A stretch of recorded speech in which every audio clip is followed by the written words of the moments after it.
Hello, PlayStation is giving you free games. We're going to tell you which ones to play first. More video game movies are on the way. Didn't you read that slow enough?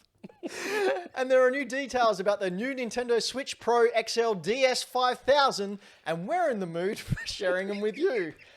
On this episode of Hack the Dino. What the hell's wrong with you? Hi! So I hit the wrong intro. Are we ready? Here we go again. 3, 2, 1.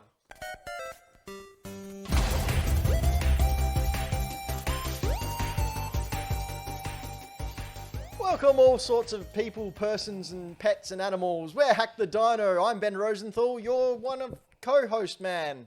We're doing real well this evening. We are a nonsense video game show where we bring you all the latest news, views, and little tiny Bradens that pop up. I am joined by one of my co-hosts today, the gaming anthropologist and Xbox's biggest fan, Mr. Floppy Starrick. Well, hello, and how are you today? And also our little Braden over on the keys, the Millennial Falcon, Braden Dixon. Hello, how are we doing tonight, gentlemen? I don't think we're doing very well. No, I don't think we're doing well at all. This has been interesting to say the least. We've just been sitting back. The problem is nothing went wrong before the start of the show. Yeah, so it was we're all super chill. really relaxed, and then the show starts. Oh, right, yeah, okay. Yeah, shit, we gotta do this. So thing. we just don't have that high level of octane. If you Shout would out like... to everyone in chat right now. Oh my god. Yeah, thanks So to all many those listening live here on twitch.tv/hackthedino. But if you're not listening live, If you're not listening live, if you're not listening live now, you can watch the show again over on youtube.com/hackthedino, or just type in hackthedino.com. While you're there, don't forget to watch some other videos, maybe put them on in the background where you're doing other more important things. Obviously mute it, but the view's much more important. don't mute it. Listen to it. It's funny. All right, just listen to us. And hit subscribe, hit like, hit share, tell everyone, because that's helping us grow. Likewise, if you don't want to watch us and just hear our angelic voices, you can head on over to all your podcast apps, such as Spotify, iTunes, Hitcher, Stitcher, Mitcher, Roku, Goku, Flam Blam, Sound Fanatics, Audio Wav. Anyway, all podcast apps, we're there. Don't forget to leave a review and 5 stars and all that kind of fun stuff. All right, now that we got that awkward introduction stuff out of the way, Floppy, what have you been up to lately? I've been playing some games. Playing some games? I had been playing for the last couple of weeks. I've been playing Super Mario 3D World, the one that came out on the Switch with Bowser's Fury. Yep. I finished. Excuse me. You call it what it is. Bowser's Furry. Bowser's Furry. I just thought that's what you. Bowser's Furry is Mario in the catsuit. That's Pete. No. Anyway, so I rolled credits on Super Mario 3D World the other day. Now I haven't 100%ed it. I've 100%ed like the first couple of worlds. Don't worry about it. No, I'm not stressed. Some of those later levels, though, get real annoying, especially if you're playing with someone who's not particularly good at platforming. Who are you talking about? My daughter. Sorry, she doesn't watch the show. I can rubbish her. Sucks. Ooh. No, she's good. She's all right. It's also, because it goes into that 3.5 perspective. Yeah, It so it's screws easy to me up. fall off and stuff. Yeah. yeah. So, but I had a great time with it. I really liked it. It's the first time I've ever played through it. Yep. I never played it on the Wii U or anything like that. But I did just find out yesterday that there's also a galactic level that's the world that's opened up now, which I didn't know about. So I'm gonna have to go back and do that. But I have started playing Bowser's Fury. Excuse me. I started playing with Bowser's Fury. Good. What was that like? Interesting at first because I didn't quite know where I was going. Yep, that sounds like it. All right. But then I really got into it. There's still bits that take me by surprise. But then there are bits that I enjoy and I just keep going back every time it I didn't realise how good you were at this. Well, you find little nooks and crannies and little surprises in there. No buts. Plug what you're about to play. Hey, apparently, Game Boy Dad in the chat says his wife says I look like Hugh Hefner. Oh, now, is there that you go. 1970s No, Hugh Hefner? it's modern day Hugh Hefner Or who's like dead. 2010s Hugh Hefner. All right. 'Cause to be honest, I'm cool with either. The other thing I did is I bought a thing today. Yeah, what'd you buy? I bought Monster Hunter Oh, nice for the Switch. for yes, the shit, I getting thought it was on PlayStation. Oh. Very good reviews. I heard. Wish I had it in a Fantasy Critic. I wish. Oh, wait, I do have it in our Fantasy Critic. That's right. Good old Ben with a good old score. But I'm going to go into Fantasy Critic a little bit later on because I'm starting to get a bit worried about one of my picks. Oh, you're worried. Well, I'm not a -1, am I? No. Having said that, so no, I've always wanted to play a Monster Hunter game. They always look so good. They always get great reviews, and I always get scared off by the time sink that I know that they are. But so I bought a few of them. I bought them on the Wii. I think I bought them on a 3DS.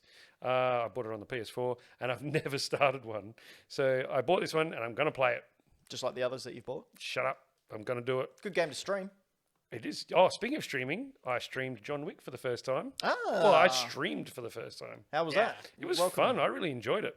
Yeah, and where did you stream? You streamed over here on twitch.tv/HackTheDino. I sure did. I think if you look up on YouTube /HackTheDino HackTheDino.com. Yeah. or HackTheDino.com, coming Monday. Yeah, I think Monday 8:30 it's due to go up, so you can watch the whole Here we thing go. again. There we go. That's me, looking all like pale, playing some John Wick. I was a wicked John Wick, but actually I died a lot. In As the later, John Wick is known in to the later levels, I died a lot. But yeah, if you are keen to see what John Wick's all about, check out our YouTube channel and watch me play some games. Speaking of playing games and streaming, I also streamed a week or so ago, and I decided to sit down and play Journey. I saw this. Now, Journey is one of my favourite games. I love it. It's a good little chill-out game. Only goes for about an hour and a half, 2 hours. I really encourage you guys to head on over to hackthedino.com or youtube.com/hackthedino and just watch parts of it because it really is a great game. One of the chatters who I had come in and join me was like the Journey community is really involved and just like one of those big caring communities. So I had one of those people join me. And they were just sort of giving me hints, and they sort of said halfway through, "Oh, I'm sort of surprised no one's joined in because one of the big secrets with Journey is that you meet someone on your journey, and then it's revealed at the end of the game that that person is actually another player. Yeah, it's really cool. And you find that out at the end when you roll credits and it comes up says you met these people on your journey. So this person, I forget their name now, but they did subscribe, so hopefully they're watching this, is just talking me through where I need to go, what to get. Like this person obviously knew this game like the back of their hand. And to the point where I finally met someone on my journey in there, and they were doing things like at one particular point they turned around and sat down and said, "What are you doing? What are you doing?" And they came in and said, "Oh, they want you to sit down." So I sat down and I popped a trophy. Oh, So just little things like that. that's cool. I went, "Oh wow, that's really cool." And anyway, I'm going through it and I'm really getting into it because that's one of the things I like to do. That's his name, Slinky Dinky. That is a Slinky cool. Drinky. Slinky Drinky. That is a Slinky Drinky. really cool name. Slinky Drinky. Yeah, it was talking me through it, letting me know what this other person wanted me to do. And we got to the final part before you enter the mountain and go through the final fly through. And they started writing something in the sand. And I couldn't quite make it out, so I just went, I'm just going to do them a big love heart. So I just drew a love heart on them. And then they drew love hearts as well. It was all very nice. It was a great positive experience. You know, in Bratislava, you're married now. Sweet. So yeah, we did the fly through and I went, right, now I get to finally see who joined me on my journey. So 2 people joined me. The first name came up and it was Chocolate Cocoa or something like that. And then the second name came up, Slinky Drinky. Slinky Drinky. They joined me. They could see I was playing and I don't know how they did it, but they managed to join it and was chatting to me while playing with me and not letting it go. And it was just a gosh darn wonderful, wholesome experience. Which is kind of new for me, because usually I'm all about the other. Normally it's about screaming at kids on Fortnite. Yeah, that's right. Well, no, you've seen me play Fortnite. Yeah, I no. usually spend the time laughing. Yeah, laughing at all And of them hiding in a screaming bush. around, And yeah, well, yeah, I do that. trying to find you. But yeah, Journey's wonderful. I might go back maybe at some point and do a New Game Plus. Don't quite know what I'm going to play next. Probably more Fortnite. But we've got a Hack the Dino account now, which is how Floppy was able to stream. We'll be all 3 of us will be sharing that account. Braden's going to do some setting up here, so I'm going to start streaming some really cool old retro games. I really want to stream Pokemon again, one of the Pokemon games. I'm definitely going to stream Pokemon Snap one afternoon. I just don't know when. The original Pokemon Snap, I got my 64 set up. So that's going to be really cool. But hopefully we get a lot more into it. We don't have a timetable. I don't think we'll have a timetable. It'll pretty much be, we pop up. So be sure to. We got a notification on Twitch. I was going to say, there's notifications on Twitch. Make sure that those are still on. If you follow on Twitch, they turn on automatically, so that's all good. And then otherwise, just keep an eye out on like Instagram and Facebook stories, I would say. Yeah, and also YouTube. They'll be going up to YouTube probably the week after we stream as well. I think I'm going to try and finish off John Wick. I'll try and do a chapter each session. Cool. And then I'm thinking about hitting up the remake of 13, if anyone wants to see it. Pretty cool. If anyone in the chat or anyone watching has any ideas about games they'd like to see us stream, let us know in the comments. Post down below, and we will. Oh, what do we got there? Dylan the Villain has said Maneater. He's been playing Maneater. Oh, he's been playing Maneater. He's been playing Maneater. Well, I mean, Maneater is a possibility now because I think that's on. It's on PS5. Yeah. And it is like the greatest game ever released. I reckon, that might be a game you stream as well, Floppy. Or maybe I should do it because I haven't played it yet. Oh, dude, you should. And I'll jump in the stream with you, like chat. Yeah. Cool. Yeah. All right, let's talk about. Oh, Braden, what have you been playing? Interestingly enough, we'll talk about this game later on in the show. But I'm about 40 hours deep into Ghosts of Tsushima. Ooh. I bought it the day it came out. Same. And it was sealed on my shelf until the other week. Not the same. What do you think so far? I started off. I'll talk about it a bit more later. But I started off being really immersed, and then I realized something, and it kind of put me out a bit. But the main story I'm loving. Yeah. The rest of the stuff I have things to say about. So we'll get to that. Are you following the critical path, or are you doing what I did and just going around exploring everywhere? It's beautiful to explore. It I is, love isn't it? exploring and Yeah. everything. But again, I reached a point, and I'll talk about that. So stay tuned. Okay, so let's get into a little bit of video game news. We've had the nonsense. It's time for news. Beep, beep, beep, beep, beep, beep, beep, beep, beep. Beep, beep, beep, beep, beep, beep, beep, beep, beep. This just in. For those of you who don't know, 31st of March, Nintendo is executing Mario. That's right. As of the 31st of March, they will be taking Mario out in the front of Nintendo headquarters and swiftly dealing with the plumber who has been their mascot for 35 years. Of course, I'm joking. They're not really doing that. It's just the end of the 35th anniversary, and that's when Nintendo said that the Mario All-Stars 3D pack will no longer be available. They won't be shipping any more of the handheld Mario 35th anniversaries, and Mario 35 will be taken off the Nintendo Switch Online, the Battle Royale game. So, still don't know why. Besides, mock scarcity? But that doesn't benefit them, does it? Well, it does if it gets people buying their units. Like, I went past some retail stores recently, and all the Mario 3D All-Stars games were on special because they had heaps of them. Really? Yeah. So it just made me think, like, by giving it a time limit, I was listening to a podcast today where one of the hosts said that they were against it. And now that it's getting closer to the 31st, they're going, oh, but do I get it? Like, I mean, I've got these games, but do I get it? It's more of a convenience thing as well, because you don't really get a lot out of the 35th anniversary. It's basically ports coming straight over. Yeah. Like for me, I got, well, being a collector, I was going to get them anyway. But Nintendo. yeah, just a little bit. Just that room in there might. Yeah, so it's, I think, more of a convenience thing. You have all these 3 games at your beck and call wherever you go. I've got the cart version because I didn't want to fit it on my Switch, and also being a collector, so that sort of thing happens. Do you think that by making it have an expiry date, more people are going to buy it than if they didn't have an expiry date? Well, I think that's Do you their think logic. it's a psychological thing? I think they're trying to make a false scarcity type thing to force people to buy it, or the fence sitters to buy it, or people who are afraid of FOMO. Basically, they're relying on FOMO. FOMO? Fear of missing out. Okay, cool. Thank you. So yeah, I don't know. I don't know what to think about it. Part of me is thinking it's not being, like, they're almost being anti-consumer, and not it's odd. Like it's just not. It's not Nintendo. Like lately, they've done a lot of things where you've gone, Nintendo, stop. Like, you've got enough money. Just stop it.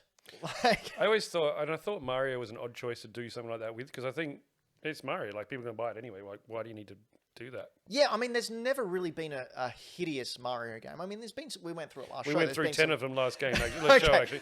Nintendo Gross licensed ones. games. Yeah, there was like That's- 2. Yeah, that are like they're all pretty playable. Even Mario Brothers 2 is fine. It's a fine game. Probably be a better game if it wasn't a Mario game, truth be told. But yeah, I don't know. It wasn't actually a Mario game. Brayden, for someone who didn't grow up playing these Mario games, what do you think? I have a thing that I've realized recently. It's like come to my attention more recently. I've always thought about it in the back of my mind, but I have put a connection between Nintendo and sneaker companies. More than anything, I want to go to Nike and be like, "Hey, listen, I want to buy this pair of Jordans from you, Nike, the brand who made them. I want to give you my money and purchase a product. And you won't let me do that because of the scarcity you've created, and I can only buy it from resellers who are charging thousands of dollars for it." So I have a couple of friends who are in the sneaker thing. I had no idea how volatile this was until you mentioned that, and I went and asked. Yeah, it is insane. And not to mention all the controversies about people like secretly buying off the company itself through backdoor entry and everything like that to create scarcity so that then resellers have money for it. It's ridiculous. But I had the connection where I went, hang on a second, Nintendo are doing the same thing. Yeah. Because if I wanted to go and play Pokemon right now, I would have to find a Game Boy and find a Game Boy cart, of which none of that money goes to Nintendo. No. And I understand Nintendo make a lot of money, so they don't really care. But they could make more money. And that confuses the frick out of me. Well, I mean, you can play the original Gold, Silver, Red, Blue, and Crystal. They put a ROM on the DS for $15 Australian, I think. Yeah. And you can play it. Why wouldn't you do that with the Switch? Like they had exactly my point. They had Pokemon Snap on the Wii. Like, I boot up my Wii now. You should see all the games I've got on there because all I did was download all the ROMs of all the games that I like to play in one convenient spot. And they haven't done that on the Switch. The fact that I can't on the Switch, like, I don't care if they charge $50 a pop for them. People would buy it. Pokemon, absolutely. People would buy it hands down. It would not matter. You make it digital only, no one would care. They would still pay the money, and because I would play Pokemon games like from the start if they were available, but they're just not. You can walk into an EB Games today and get gold, silver, and I think is it crystal? Yep. For $13 as a digital code. Yep. God damn. To play on your 3DS. Yep. Yeah. I've got them all on mine in the shop. 2DS. Yep. But again, not on the Switch. No, but why? That's what I'm saying. Like, why would you not? It's obviously doable. Like, and all these Mario 3D All Stars, they are all just it's just ROMs. Like, it's proven that it's all ROMs. Okay. My next question is, like, obviously Nintendo have got this manufactured scarcity. Is it better than actual scarcity? For example, the PlayStation 5. Because there's people out there, hi Dan, who still don't have a PlayStation 5 or a Series X. Is that better? I think it's not better. I think because the actual scarcity is not due to anyone being underhanded. It's just they're just manufacturing the crap out of them. I mean, there are underhanded people buying up. Okay, but it's not in the consoles. company. It's not the company that's making them scarce. Yeah. Okay. Fair enough. The company trying to make as many as they can because they want money. Well, I place the blame purely on Amiibo. That's what my final comment is. Amiibos. Oh, look, it's the sneaker podcast. Look at these Look at guys. that shoes.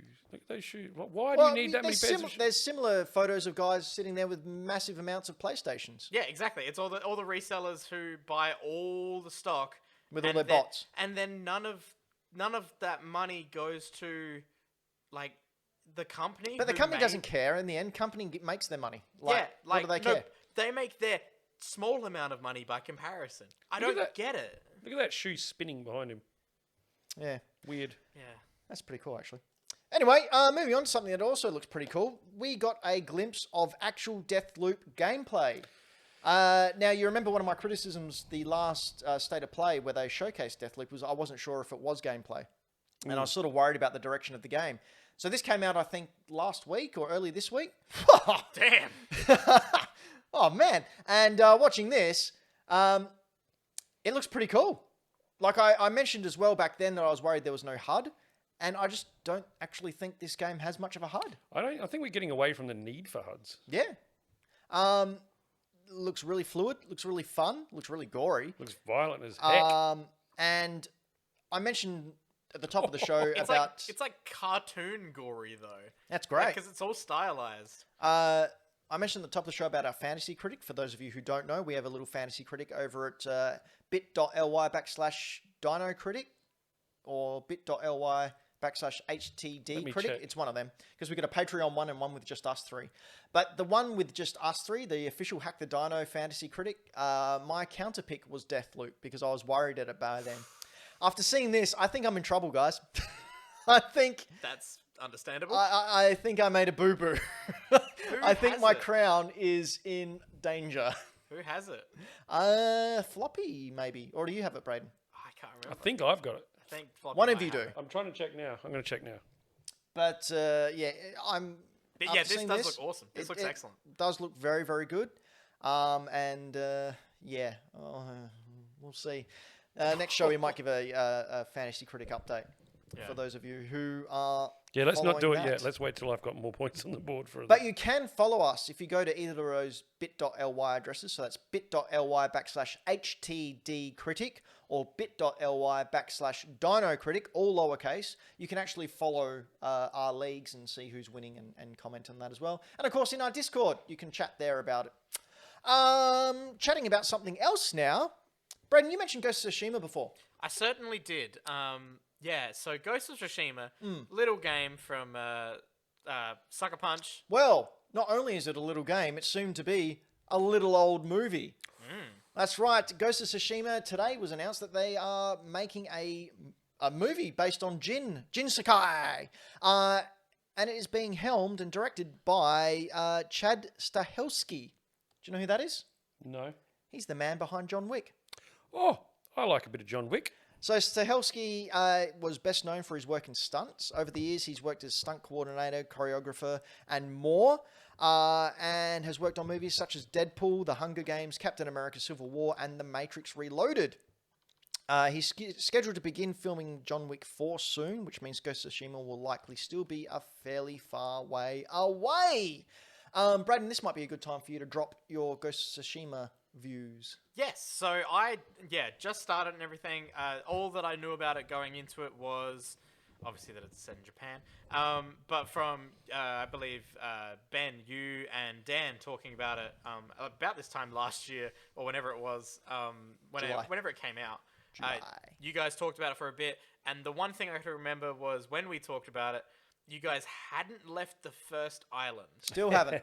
Still haven't left the first island. Still hasn't. So that thought didn't occur to me until I was maybe 12 hours in, and I was so immersed in the game and everything. I was like fully invested in everything. I was exploring. I was doing all these different side quests and stuff. I was so invested in everything about it. And then I accidentally bumped the map to view the whole thing. I zoomed out accidentally, and I just went, fuck, this game's too big. Like, it's too big. The fact that I'm 40 hours into it, and I'm still only 2/3 through the whole map. Yep. Do you know what's really going to be funny as well? Is that by the time you get to that third act, you're going to be so OP. Oh, are you already the ghost? No, well, no. So this is the thing. I'm like 40 hours in. I've only just collected his family armor. Oh. Which isn't even the ghost armor yet. No. Like, I'm 40 hours into this game. And that's the beauty about it. You can follow the critical path. And Yeah, you like, can go... I could have been blasting through that. But once I saw the map and I went, oh shit, this is too big. I then started making it so that I was only paying attention to the main story and the character side quest stuff. And I was like really invested in that. Whenever I was exploring and just getting collectibles and doing map icons and stuff like that, I then just checked out and started listening to podcasts and stuff. Game Boy Dad says he platinumed it in like 50 hours. Yeah, but Game Boy Dad's a game gobbler. Game gobbler. He gobbles up the games and then he sells them. He uses them for what they're worth and then kicks them out on the curb without even taxi fare. Speaking of Game Boy Dad, he's the one. He's got Deathloop in our Patreon Fantasy Creek, and Braden's got it in our. I have it. Oh, Yeah. okay, I'm happy with that. I'm not. But yeah, my one thing with it being so big is that I started finding that the only real way to get around after you've like initially explored a little bit is purely through fast travel. Yeah. And that's like the only way to do it, because otherwise this game is going to be 200 hours long. Well, as I said, I'm still on the main island, so I just walk around just killing Mongols whenever I can. It's excellent. It's Do you a beautiful use game. sneaky tactics, or do you do the samurai? I legitimately swap between. Oh, really? So I actively, depending on what I'm doing, I change my armor. I change, like, because they all have different stats for different things. Yep. So if I'm going into a big, massive fight, I'll start in the Ronin outfit because it looks the coolest and it's great with the straw hat and everything. And then I'll use that when I'm sneaking and everything as well. And then when I get into a big fight or anything, or if I know I'm about to just go straight into a big fight and I want to do a standoff, I started wearing the samurai armor, but then now I'm wearing the family armor, and I didn't like the design of it. Like, when I first started the game, I was like, nah, I only want to wear the Ronin armor, all the rest looks shit. And then I got really into it because of the story, so now I love the family armor. And then I can't wait to get the ghost armor. Oh my god, it's gonna be so cool. Yeah, I do strict samurai. I like walk into the middle of the village and I press that button so he yells out a challenge. Yeah. And I've powered up the tree where you can do multiple attacks. Yeah. So you can get 5 in a row. Oh man, that feels like a badass. Yeah, it's so It's just there. good. I'm starting to think I should probably get back to this. Yeah, I need to I as started well. playing it when it It's first so came out, good. but it wasn't what I was in the mood for at the time. Yeah. Yeah. I totally accepted it was great, but I didn't want to make myself keep going, so I ended up resenting it. Yeah, that's Anyway. fair enough. This has got a great story as well.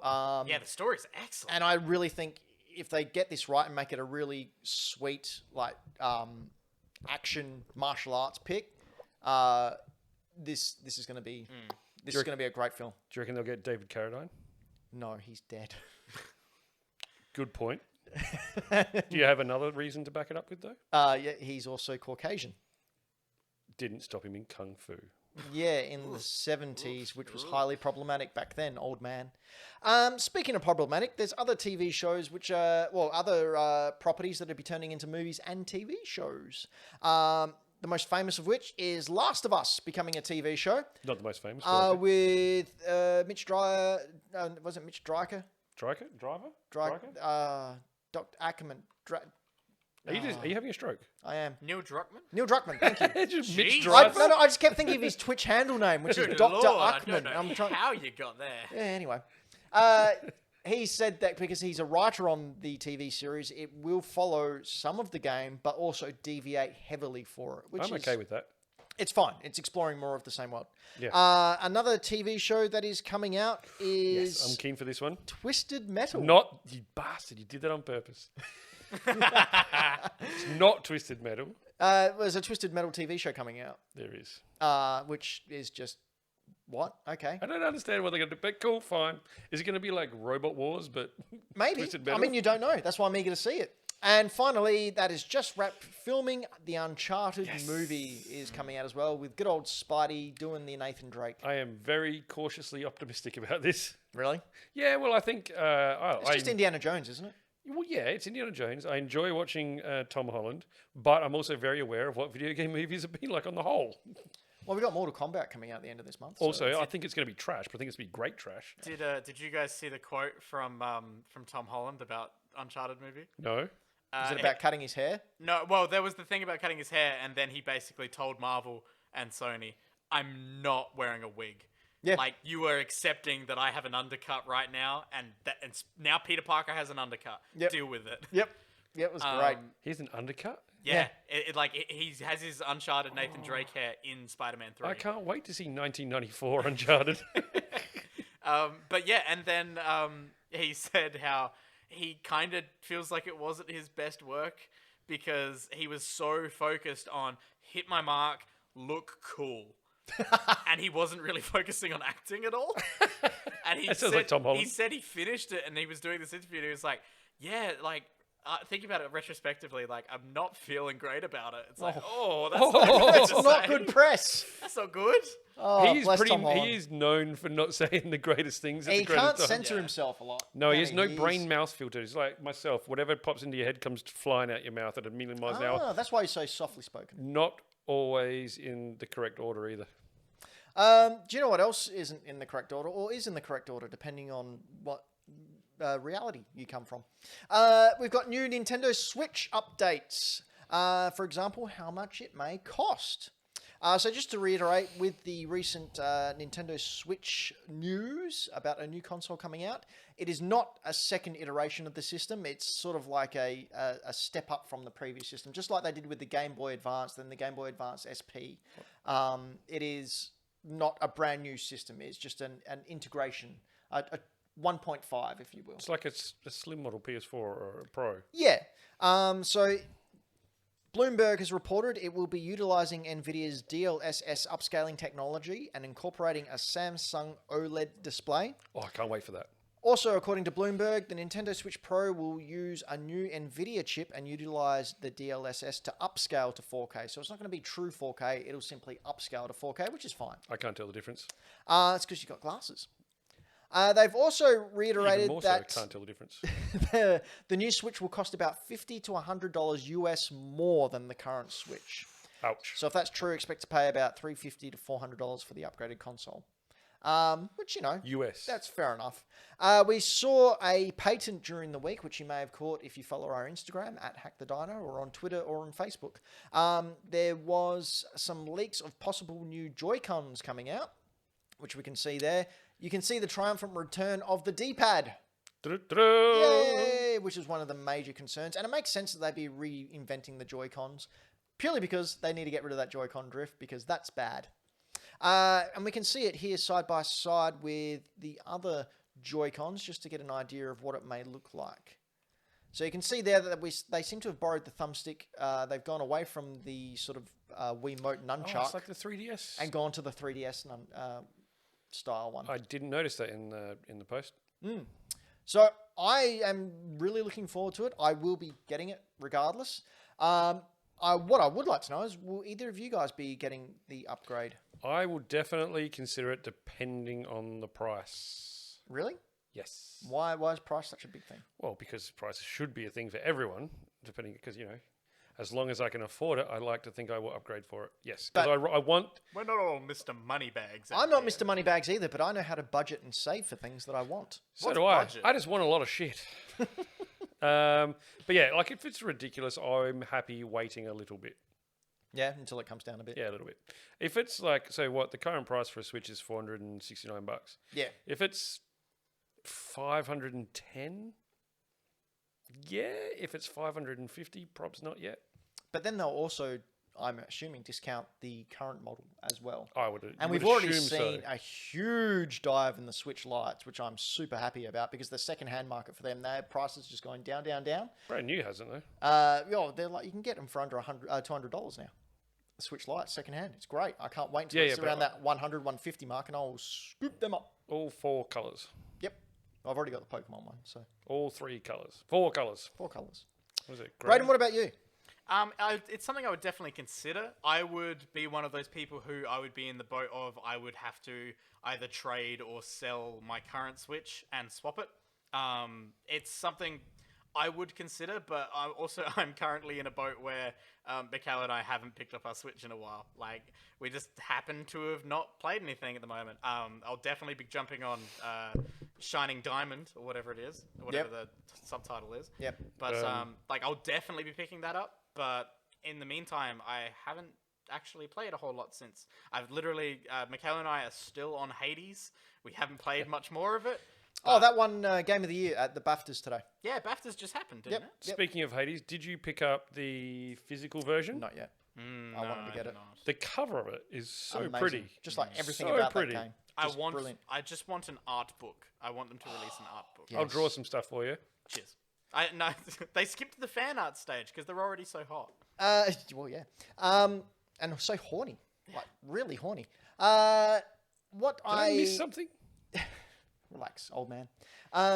Get off my lawn. What I really like about this as well, Nintendo did say that they've got a lot more announcements of big hitter games coming out towards the end of the year, which seems to back up the Bloomberg report that maybe come November we're going to see this brand new Switch alongside a whole slew of new games, maybe some exclusives for the Nintendo Switch, just like we saw with Xenoblade Chronicles on the new DS. Are you trying to say that Legend of Zelda Breath of the Wild 2? Yes, I am. Sorry, that was the wrong sound effect. It should have been bum ba da da dum. I'm glad because I was about to call you out on that. Good. Speaking of calling out, there's a new Tekken 7 character that's been released as DLC. Her name is Lydia Sobieska. I hope I got that right. Is Tekken still a thing? It is still a thing. Tekken 7's been out for years. But this is a new DLC character. And what piqued my interest, this was shared by Arak in our Discord.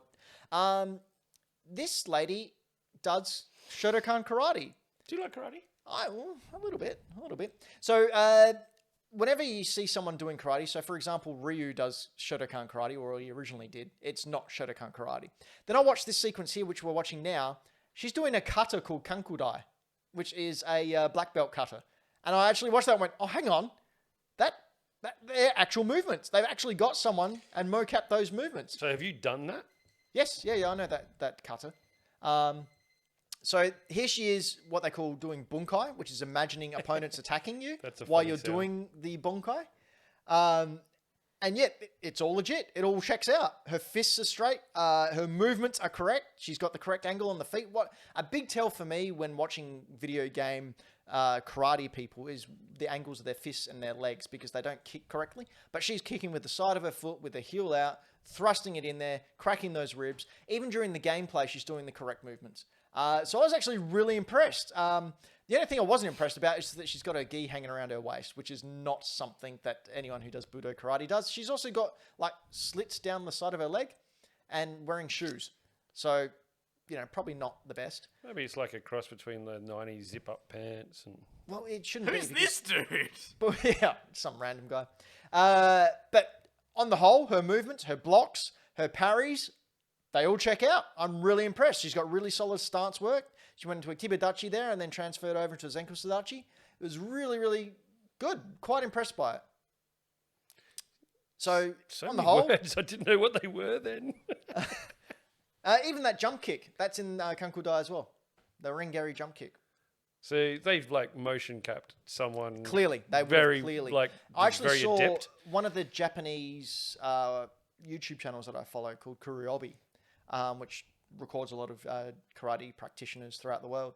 They actually posted this and did a reaction to it and went, yeah, this is pretty spot on. It's cool. That's cool to see something in in a series like Tekken where things can be so insane, and then for them to adapt that into their world, but have it still work. Well, honestly, it's the most realistic. She's Yamazuki then. It's the most realistic looking karate techniques in a fighting game I've ever seen. So I'm even on the side of going, maybe I should pick this game up and buy this character just to see how it plays, how it flows. We should stream it. We can stream it. And is that like a dirty feeling for you to not for it to play Tekken and not Street Fighter? Is that a thing? Yeah, a little bit. If we stream it, I could be the guy that does capoeira because of my deep background in capoeira, and I'm very familiar with the moves because I did it once. Oh wait! Whoa! End of this trailer. She's a cop. Yeah, yeah. Cop or president, I think. President of what? See, she even says "us," which is something I don't like, but that's a whole.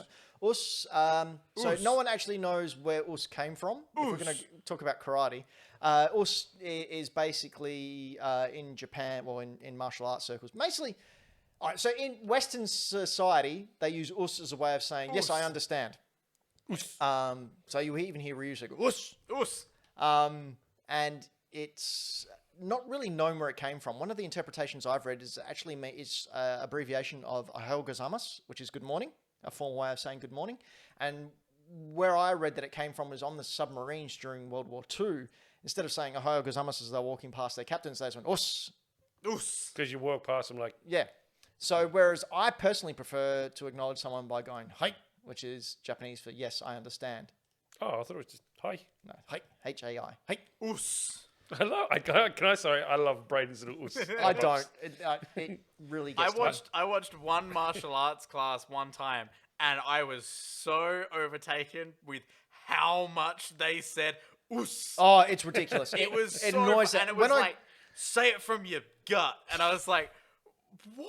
When I went, because I travel around Australia and have traveled to Japan with karate as well, you go to some of these seminars and there's people when the instructor's talking and he'll say 3 words and they go, us, us. Yeah. Hi. So this is Exactly how us, what it was you like. punch us when you us. Like they're just replying. It's like, shut up and let the person talk. Anyway, that's Ben's rant corner. Time for another segment I like to call the PlayStation Roundup. Yeehaw! I don't know why we're speaking Spanish for you, but I don't know either. seemed But to fit at the time. there was a whole heap of little bites of PlayStation news that came out over the past So couple of many weeks. little things. So I decided to group them all together and we'll just have a chat about them. So the biggest one that I saw was that Sony now owns Evo. Yeah. So we had a bit of a discussion going on our Discord about this, didn't we? Yeah, so for those of you not in the know, Evo is the big fighting game tournament where they have games such as Tekken, Street Fighter, Mortal Kombat, and Smash Brothers until Smash. recently when they didn't the previous one because there was a whole controversy there that we don't need to go into. You can search it up yourself and find out what some horrible people did, some yucky things. But yeah, Sony just went out and bought the whole damn thing. Well, Microsoft's been buying everything. I guess they had to get something. Well, it just makes me think, what is Sony actually planning for? Like, you don't buy something this big. Like, are they going to invest? Like, the PlayStation 4 had pretty much Street Fighter 5 exclusive. So if you wanted to play Street Fighter 5, you needed a PC or you needed a PlayStation 4. Is this sort of what they're relying on now? Are they going to try and just get as much exclusives and I don't know what their game is here. Well, look, they've always been one for exclusives. That's sort of what that's their jam. That's what they've always done well. It's always worked for them. I think this is probably just like the next step in exclusives is to have exclusives at a competition. Right. And to have that competition as exclusive for you. Well, the next EVO will be taking place in August, and so far Tekken 7, Street Fighter 5, Mortal Kombat 11, and Guilty Gear Strive have been revealed as games for the event. No news on if Nintendo will be joining with Smash Brothers, due to the controversy that surrounded that environment, and also part of the fact that Nintendo generally doesn't like playing with Sony because reasons. Moving along, over on the PlayStation blog, just out of the blue, they decided to reveal the new PlayStation VR controllers. There you go. That's them. These are... No? Look, I think the design of the actual controller parts is cool. Looks really ergonomic. Looks like it's going to be really usable. The big-ass wraparound parts, it looks wanky as heck. But is that just aesthetic, or is that used for sensing hand movements? No, that would be on the actual triggers. You reckon? You don't think that maybe they've got some kind of infrared? No, I think that's aesthetic as heck, and I think it looks a little bit dumb. Well, they've got the wrist straps there as well. But I might be wrong. Well, I think that's just all of them. All hand controllers have them, don't they? Well, I guess they have to now. Apart from the ones made me want the PSVR to just be a big sphere. Like Cerebro? Like you look like Dead Mouse. Like you look like you're a DJ. I want to look like Charles Xavier. Your whole head. Charles Xavier in the latest X-Men comics, where he just walks around wearing the Cerebro helmet all the time. Yeah, that'd be cool. But I'm hoping for just a helmet, like a Valve Index, which is just the helmet, no cords, wireless. Put it on, go to your heart's content. It makes me think if they're releasing this might be a 2021 release. This could be run alongside the Switch, the new Switch Pro, whatever. November, December release, you reckon? I would say that if they're releasing that already, remember they released the PS5 controller a couple of months before they released the actual system. They did. Was it a couple of months or was it just like a couple of weeks? No, I'm pretty sure it was a couple of months. Oh, yeah, you might be right. Yeah, I think we might be seeing new VR coming out real soon. I'd be keen. Yeah, I don't know if I'll get it or not. I mean, I played Super Hot on the PSVR was great. I loved it. It's fantastic. It's the best VR game you'll play. What if they brought out Tekken and you could do karate? Well, I think that'd be dangerous. You almost died a couple of times with me playing Super Hot. Oh, if we've got footage for that, we should release that at some point. It was legitimately terrifying. I almost died twice. Just because your training takes over and I just fall into these natural movements. And because I'm in the game, I don't know what's going on around me. And I just heard laughing and like Brayden going, yep, Floppy almost died. And then I saw footage that Brayden took. And it's legitimately me swinging at something and Floppy just going, "Aah!" and having to climb over a chair to get out of the way. was great. Yep. Lost 10 years. That's what gave me grey hair. Square Enix had a digital event, and as that ties into Sony, they actually had their Avengers roadmap, announced that Spidey will not be coming to the Avengers game until later in 2021. We can also see there that we've got, obviously, the Hawkeye stuff released, some new suits for Iron Man, Red Room Takeover, which is... What is Red Room? Do you want me to jump through and Yeah, if you discuss could. this Yeah, whole yeah, thing? go for it, Please. Brad. So I've considered jumping back into Avengers. Really? I'm not sure. I'm iffy about it. I think it might just be Greg Miller in my head. That's what he does. I know Gross. he's king of it. He's on the payroll. Oh, yeah, honestly, I wouldn't be surprised. But yeah, so this is really interesting to see. Like, it's good to finally have something. It's really not really that full of stuff. No, it's Like, more there's a his lot areas. There's a lot of things here, but a lot of these are just... So Tachyon Anomaly, that image with all the Iron Men, that's just them saying, hey, you know how, like, if you teamed up with your friends and you want to be Iron Man, but one of your friends wants to be Iron Man, it's just whoever gets him first, and then you have to pick someone else. Now you can have a team full of the same character. Doesn't matter. That's pretty Heaps cool. of Iron Man. They're consistently giving it a billion different costumes. I feel like I still follow them on Instagram, and I feel like every single day they're like, this costume's out now. This costume's out now. For money. I was gonna say they're all a part of their money stuff, but and literally nothing else here is actually anything new per se, except for the end when it's War for Wakanda with Black Panther. So that's an actual expansion to the story. That's a full... So, like And the it's free. start here, the Operation free. Hawkeye stuff. Like, we got the Kate Bishop Hawkeye stuff. Then we're getting the Clint Barton... Old Man stuff. Hawkeye. Old where Man you Hawkeye. play. He has a dream. You Is that play when the he's dream. blind? Yeah. Yeah. And then we're waiting all the way until whenever, because they haven't announced an actual date yet. Because every single one has been delayed so far. So unless this is now their new schedule that they've given, because both Hawkeyes were delayed and put out late. So unless this is their new schedule and this will actually arrive on time, who knows? Well, they also had that thing where they were making the grinding harder or making you grind more. Yeah. So you couldn't get through the levels of each hero as fast. And they They're said it was a part of changing game balancing. things that aren't the things that people want changed. Yeah. It's interesting. Yeah. Hmm. We'll see. So yeah, I just... Also, they also didn't actually show off or talk about this particular point, that they're having outfits inspired by the MCU. Oh, they're out now. I saw one the other day. They are out now? Yeah. They had I'm looking them up. Iron Man's MCU one, and I think they also had his giant comic one from Heroes Reborn, Oh, yeah. where he had that big jetpack on the back. So I won't lie, it's actually kind of intriguing me to go have a look at the game again. I'm actually hearing that a lot. Dylan the Villain in the chat is saying that he's actually back in and enjoying Avengers. I'm wondering if it's starting to take a little bit of a turn.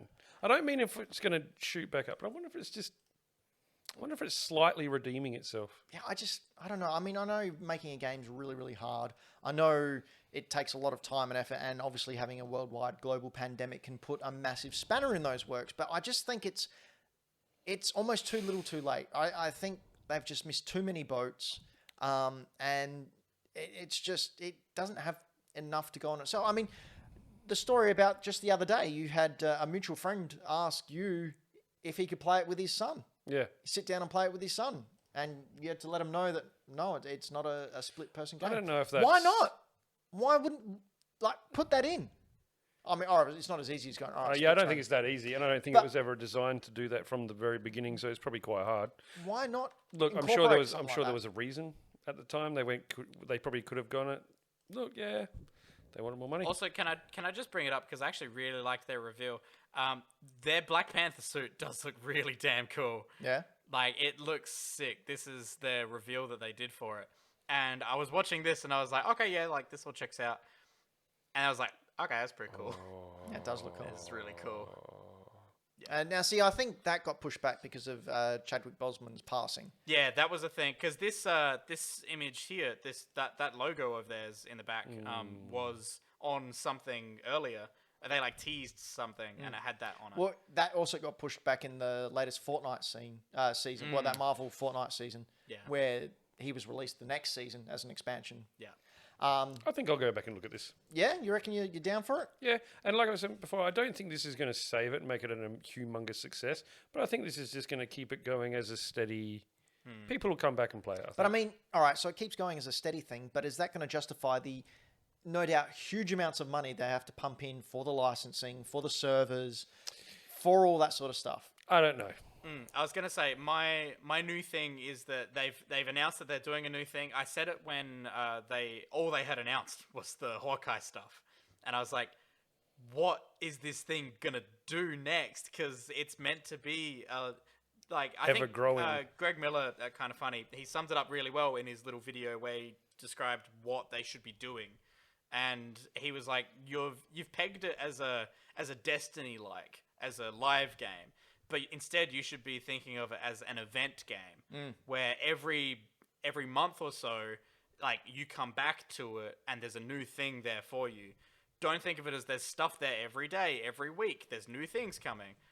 They've pegged it to live rather than it being event, which is what it actually is. Yep. I will now be interested to see if they do anything. If Black Panther can bring people into playing the game again, who knows? But if it doesn't, I think if we see another DLC after this, I will be shocked.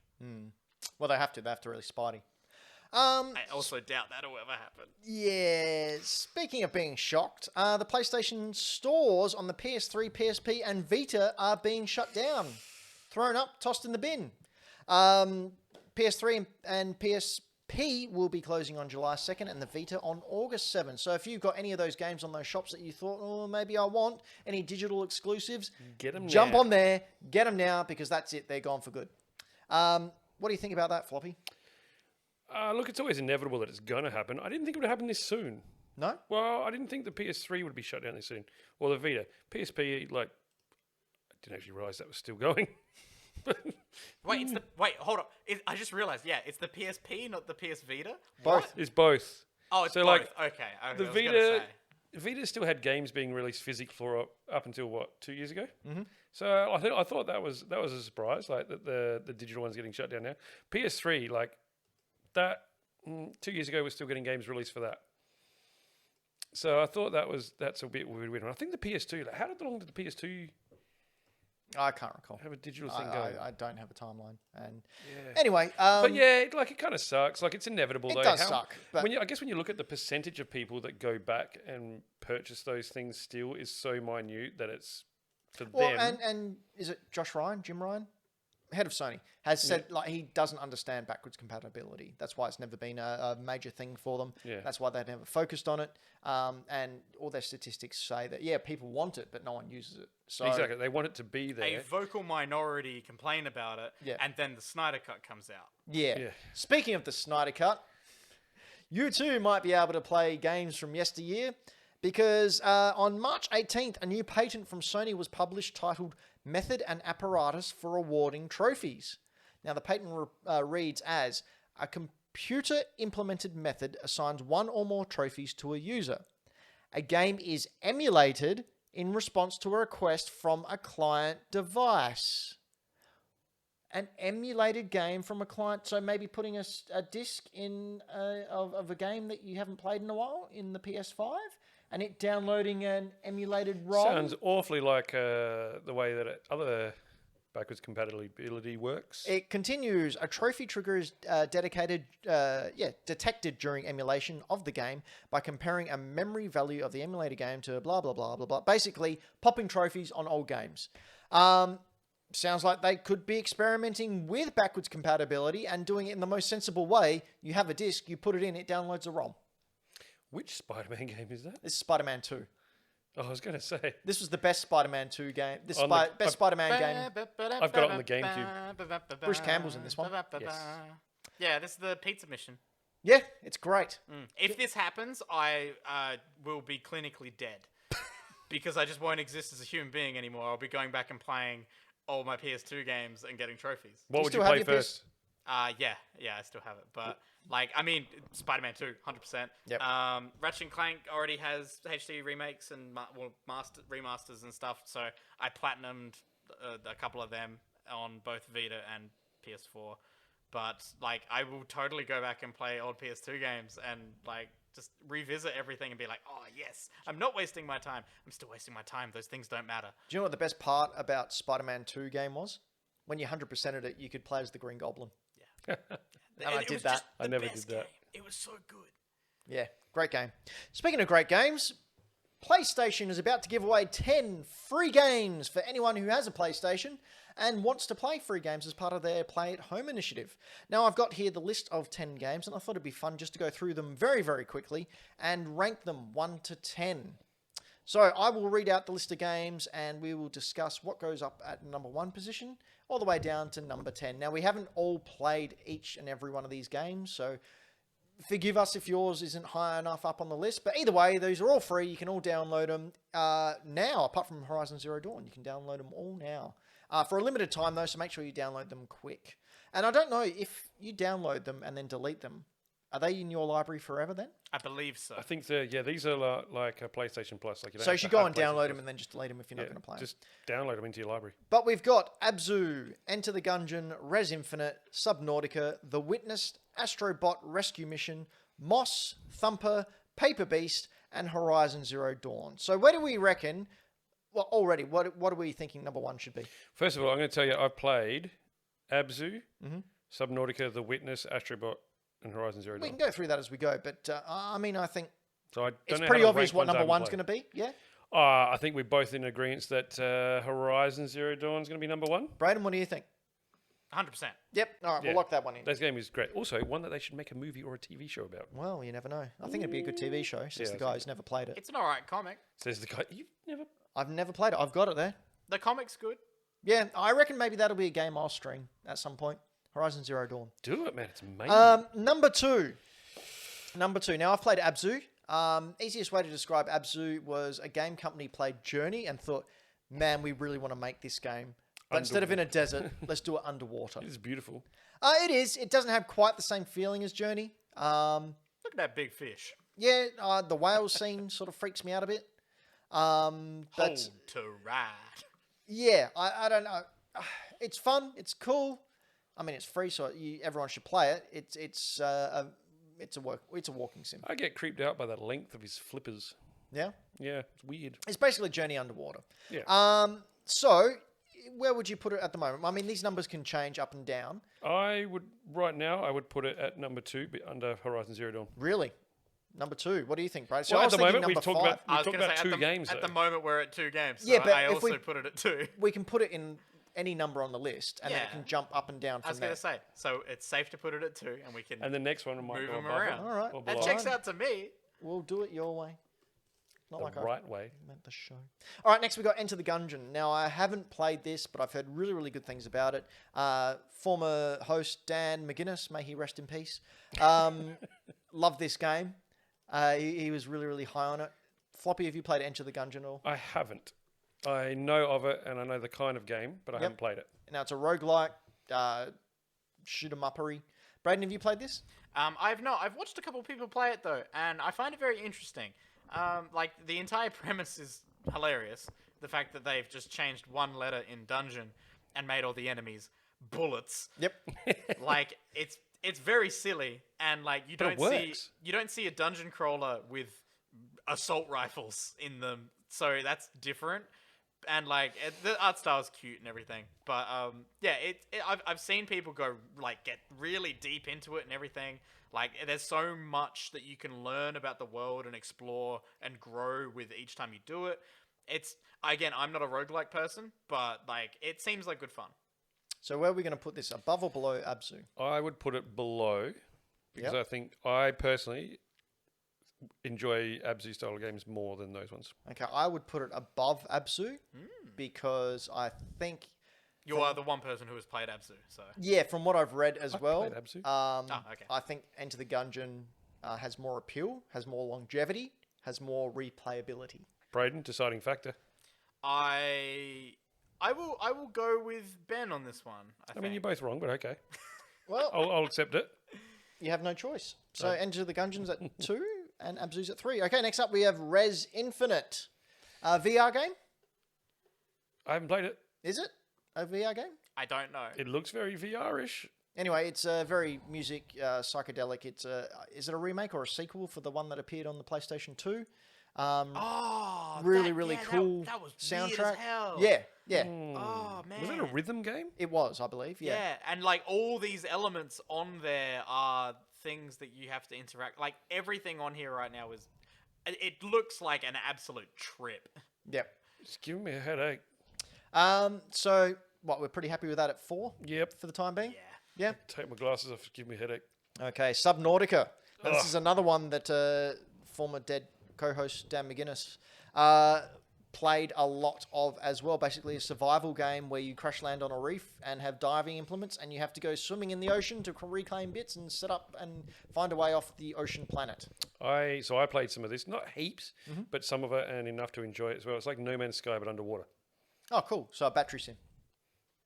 No, so it can be a battery sim. So one of the things that I've heard about listening back and hearing people review this when it first came out and everything, I think this should be like very high up because I've also watched someone play it entirely and like it was great fun.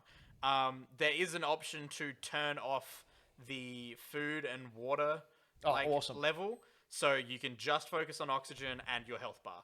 And that makes it way more fun, way less I've got to worry about how much food I have on me, how much I have to squeeze this fish for water. Like, you don't have to worry about that at all. That's a euphemism. That's how I get all my fish. You squeeze And your water. fish for water.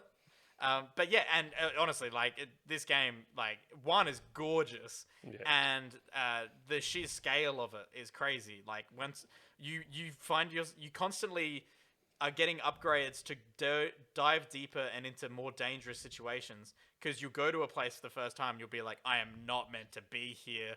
This is terrifying. And then you'll upgrade a bit and you'll go back to it and you'll be like, I'm set. I've got this. And then you'll find another area and you'll be like, I am not meant to be here at all. There is areas that are like you can get radiation poisoning if you go to the ship because it's got like a exposed core or something. If you go there too early, you're gonna die. Yeah. Oh, wow. So all the world building and all of the like tech and like alien creations and stuff that they've made, really cool, really interesting. So I'm thinking this probably goes in at number 3. Yeah. Wait, Just Enter the Gungeon. I would put it at 2 personally, I but 2 or 3. I would put it at 2. Two? I'd put it Put it at above Enter the Gungeon. Okay, all right. So we'll go Subnautica at 2. Enter the Gungeon is now... Oh, whoops. That's 3. Messing up my spreadsheet. Here we go. At 3. Abzu is at 4. And Res Infinite is at 5. Next up, we have The Witness. I played a little bit of this. Yeah, what did we think? So it was puzzle solving. It's puzzle solving. So each little area, each little not linear section, but to open up an area to the new section, you have to solve a puzzle. Some of them are quite simple. Some of them are hard. I didn't get too far. One of my kids actually, I think, finished it. Right. But he really relishes in sort of puzzle solving and sitting down and having to nut over something. Right. But it was made really well done, really solid. He really enjoyed it. I liked the little bit that I played. I don't know if I'd go back to it. It was very pretty though. Puzzle games aren't my jam, personally, which is probably why I haven't got into it. I just don't have the patience. You know, time is money. I actually played through, I think, 90% of this game. Right. It's visually beautiful. The puzzles are really interesting and can get incredibly complicated because you go into one area, you learn how a puzzle works with these rule sets. There's no tutorial or anything. You just have to figure it out. And then it teaches you over time to learn these different rule sets. Then you start entering areas where like rule sets are mixed. So you have to take in like 3 different rule sets on the same puzzle and figure out which one cancels out each other and everything. Slight spoiler, but not really. I feel like a lot of people talked about it when they were reviewing it. You see that circle and that line there for that sewer. You start interacting with the world. And the world suddenly you realize the first time you do it and you're like, oh my god, there's puzzles everywhere and there's all these hidden little secret things that you don't find, and yeah, it's gorgeous and such a thinker. If you like puzzle games, like, this is excellent. Does look very pretty. Very pretty. Yeah. So where would you put this, Braden? I mean, on a personal scale, I would put it in 3rd place now. Wow. Okay. I really enjoyed it. What do you think, Floppy? I would put this at 3rd and move Enter the Gungeon to 5. Really? Yep. Well, we're not doing that. damn We will put it at 3. I'll go on your... But we're just bumping down everyone else. Yeah. So Witness is at 3, which means Enter the Gungeon is at 4, which means Abzu is at 5, and Res Infinite is at 6. Next, Astrobot Rescue Mission. I'm sorry, but I think this might be number 2, maybe even number 1, depending on if you have VR. I think the fact that it's only VR is all that's keeping it from being number 1. My personal thoughts. I think it's a dead solid crack at number 2. I don't think it's got a chance at number 1 because Horizon Zero Dawn, such a complete game.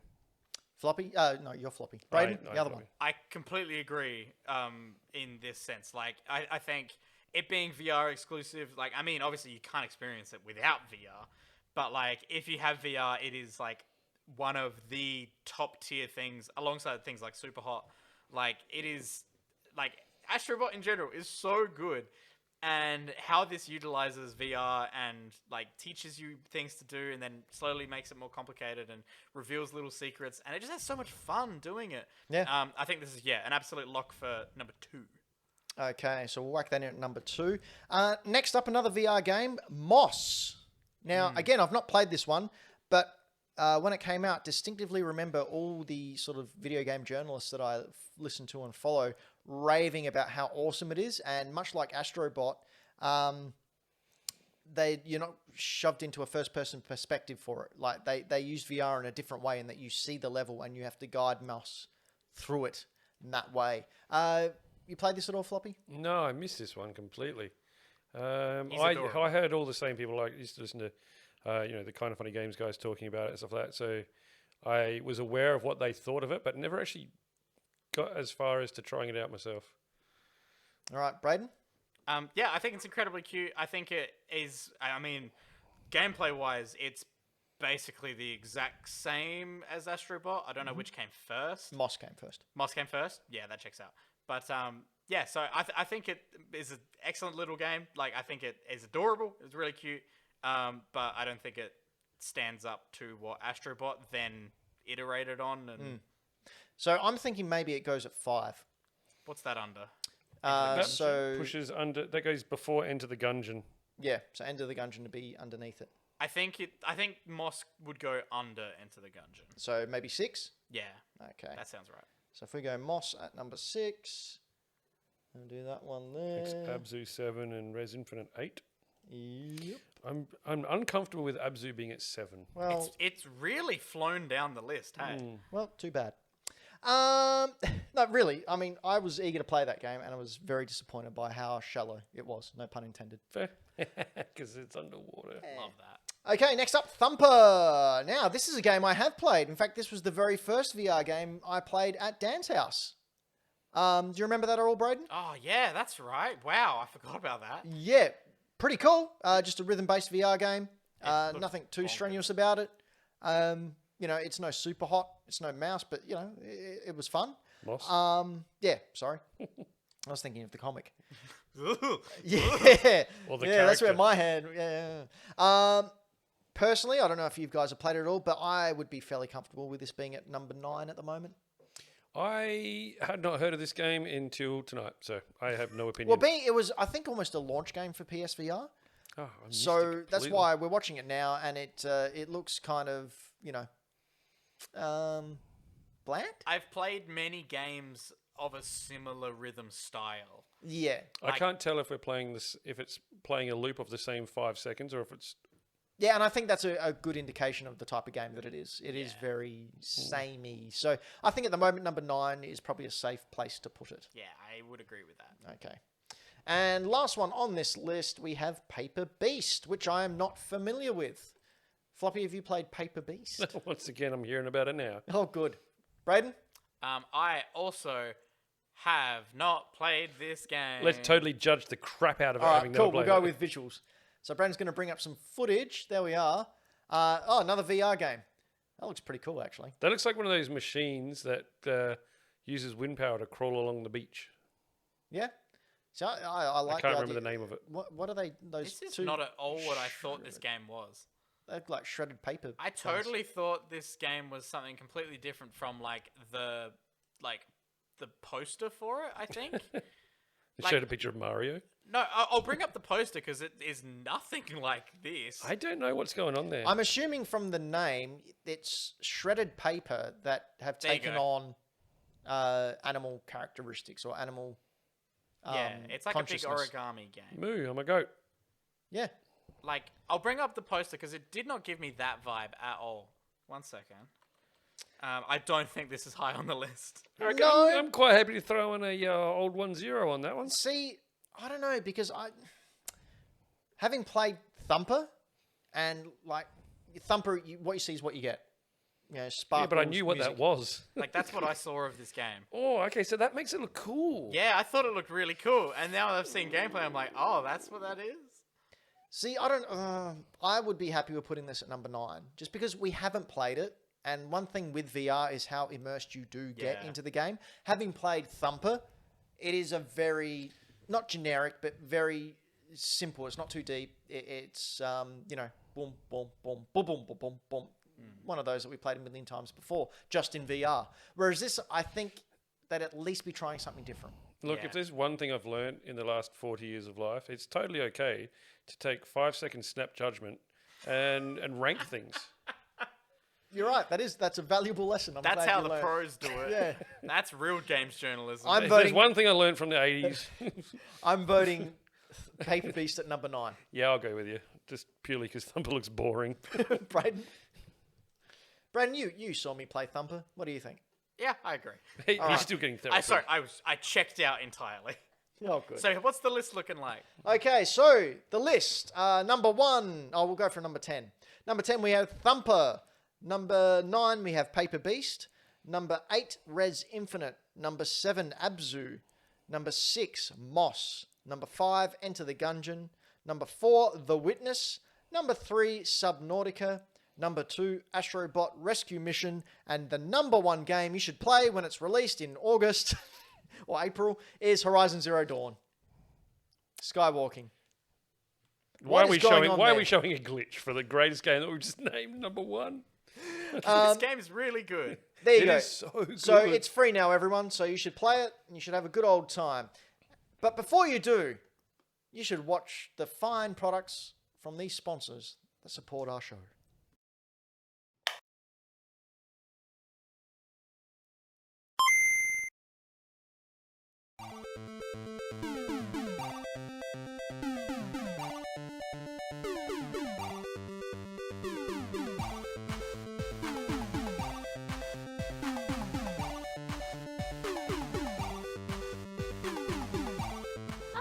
Those little eyes! Ah!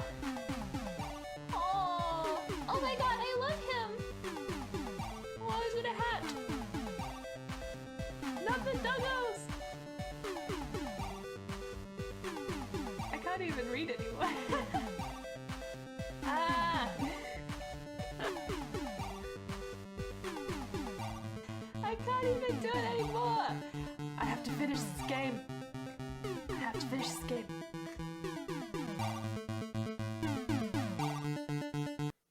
And we're back. Thank you very much to our sponsors who sponsor us with money and hugs and kisses, but mainly money. Mainly money. Do you know who else sponsors us with money? Our lovely Patreons. Who are they, who you, old man? Me. Well, we got some patrons. They like to sponsor us with some of the monies, as you mentioned, because they like what they see and they like to help us out by continuing to do. Wait a minute. They're paying us to perform a task. We work for them. Does that mean we're prostitutes? Yes. Sweet. Support, Finally. Support your local sex workers. Yeah, that's what we are, sex workers. So if you would like to do this and you don't already, It's not the type of thing you want to announce on live broadcast. and that's how you get the views. Yeah, we saw that. That and white teeth.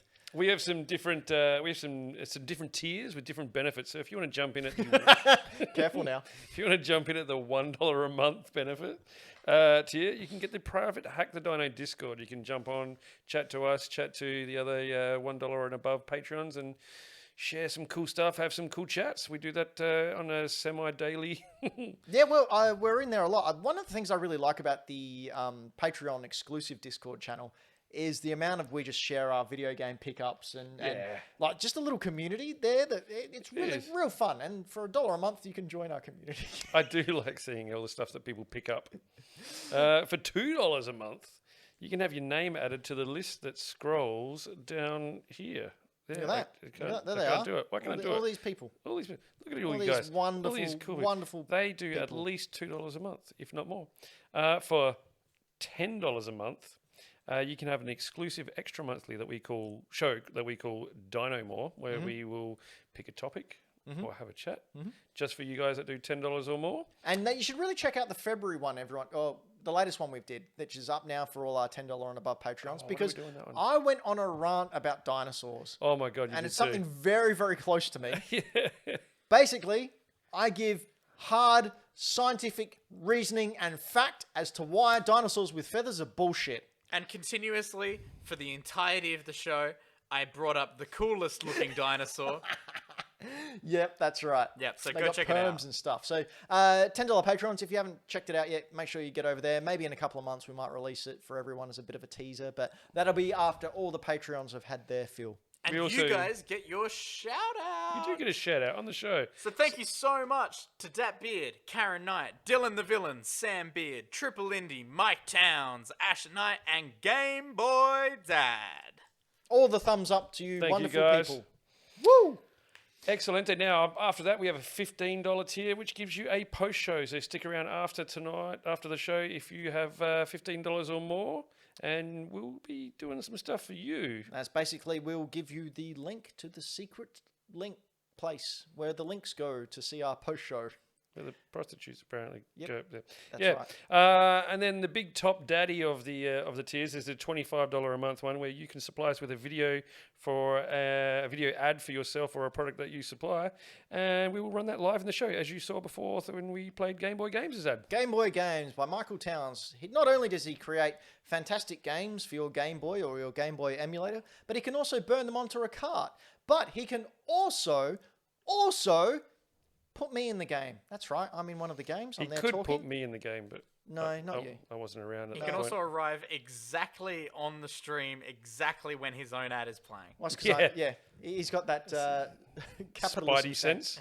Capitalism sense. Someone's talking about me. But yeah, head on over to patreon.com/hackthedino. Join up today. If you don't have money, that's fine. Not a problem. We completely understand. These are really stupid times. You can also join our Discord, which link is somewhere. We've got a public Discord. Braden's never in that one, so if you want to talk to Braden, you have to come to the Patreon one. I'm exclusive. Can I just point out in the chat that Game Boy Dad has just said Game Boy sucks? Yeah, well, how do you think he became a dad? Oh! Hey! Took me a minute. Took me a hot Which is minute. longer than Game Boy Dad. Oh, dude, that's harsh. Thanks, Patreons. Thank you, the guy that rocks up every single show. Hey, we were talking about Nintendo before. They've put on their collaboration hat. Now, you may remember last year, or maybe the year before, Nintendo announced that they were pulling out of the mobile game market, the cell phone market, to focus on other things. Turns out they decided to get in contact with Niantic and go, hey, you want to team up and make some games with our IP like you did with that little game called Pokemon Go that's always making billions of dollars? Nobody plays that. And Niantic? Yeah, Niantic. You ship them. I did. Niantic said yes, and they have announced just the other day that Pikmin will be the first new AR game to come out from Nintendo and Niantic. What do we think? I think it's a great idea. Really? Pikmin's adorable.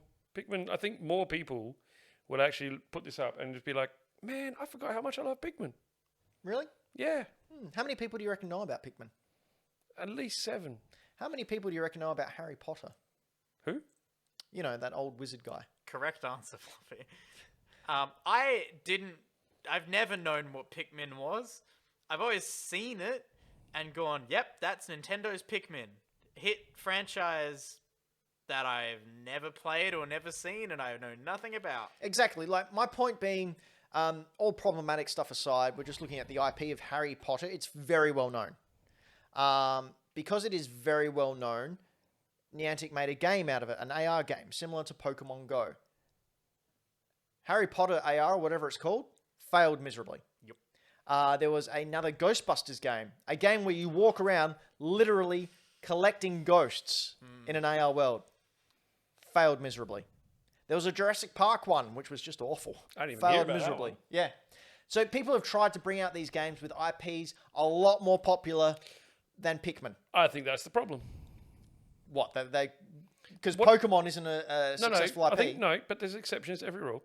I think Pokemon works. I think Pokemon was lightning in a bottle. I think Pikmin will work because I think the gameplay and the characters and the world that they live in, sort of thing, suits AR better than Jurassic Park, Ghostbusters, and the other one. Well, how can you see an AR game of Pikmin operating? Oh, you'd wander around, you'd find Pikmin, you pull them out of the ground like you do in the Pikmin games, and then they follow you around and do stuff. That'd be cool. I'd do that. Do stuff. Good pitch. Hey, What do they do? They walk hey. around and do stuff. Give me money. Give me more than 3.5 seconds to come up with the pitch for a game. You're a professional, Floppy. Come So, on. legitimately, when it comes to Pikmin, I had never seen it before, never played it before or anything. I had to go to a family event thing, and Michaela's little brother was playing Pikmin because it was just the game that they'd picked up. And they were like, "Oh, Braden, can you help me with this?" And they brought their Switch over to me. And I was like, "Oh, yeah, sure, what's up?" And he handed me Pikmin. And I looked him square in the face and I said, "I don't know what this game is." I looked him square in the face and went, get the fuck out of here, kid. Like he brought it to me, and he was clearly far into the game because it looked really complicated. And I was just like, I don't know anything about this. You could give me the tutorial, I still wouldn't know what was going on. It's just I don't get it. So did you help him or what? I mean, I tried.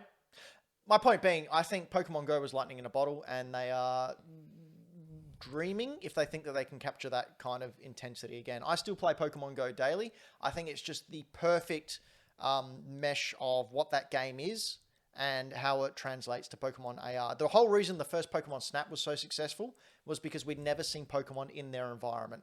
And then along comes Pokemon Go many, many years later, and we actually see and discover and capture those Pokemon in our environment, in our world.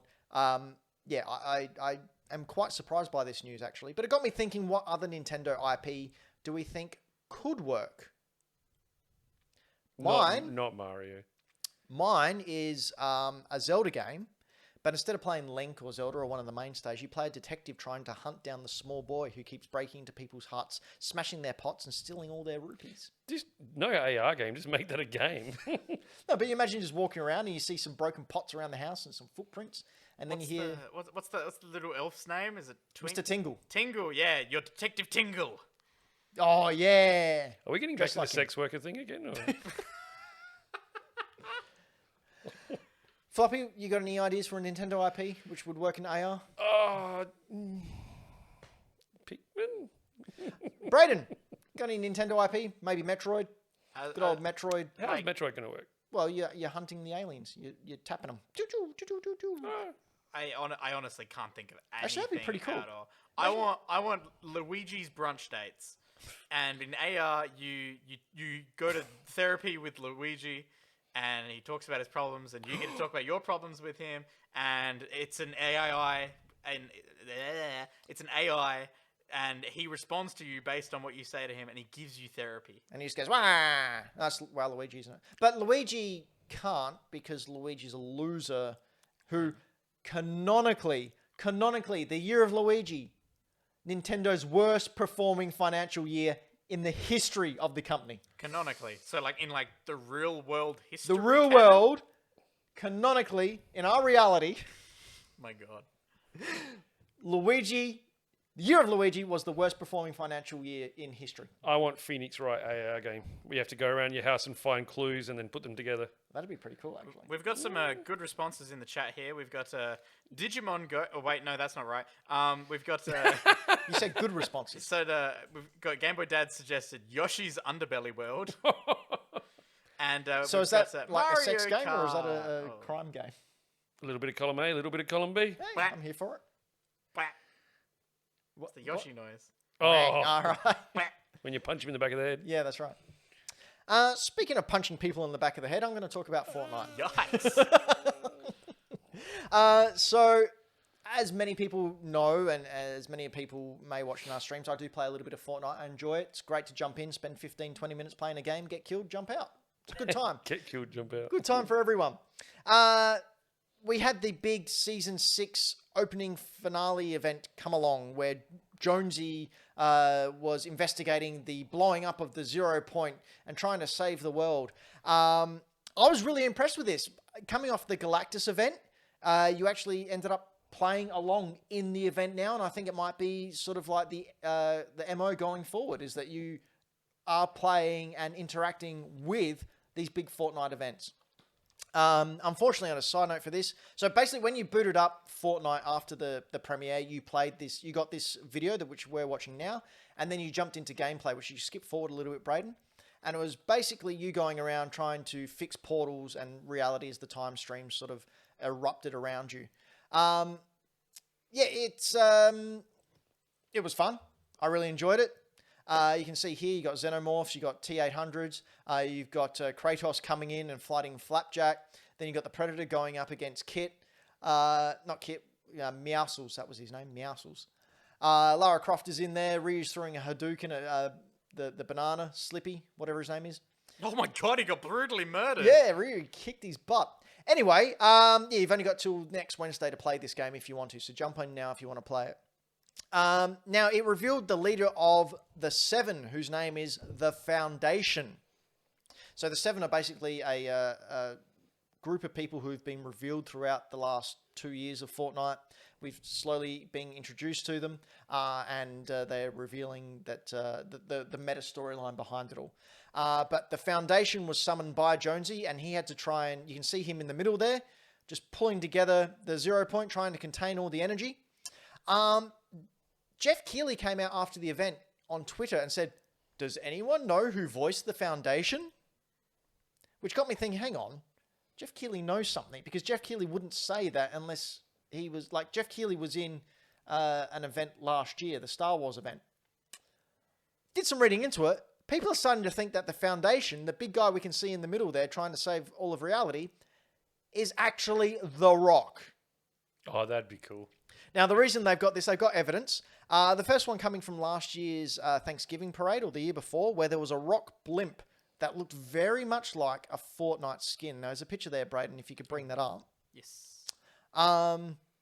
When people mentioned this on Twitter, they asked The Rock if he was going to be a skin in Fortnite, and he replied to them, "Way ahead of you." That's not the picture I wanted, but that's the next point we'll bring up. Isn't it? Is it the next one? No, there was one with a blimp. A blimp. A blimp. The Rock blimp. Braden's found the Rock blimp. This was an actual blimp in the Thanksgiving Day parade. There it is. Does that not look like a Fortnite skin? Oh yes, my and God. that's that famous photo of him looking like a twat, isn't it? When he was like 19 or something. Yeah, it's the Rock meme. So that was an actual physical blimp. And people said that looks a lot like a Fortnite skin. Are you going to be in it? And he said, way ahead of you. So we all know Fortnite planned like years and years ahead of where they actually are within the storyline.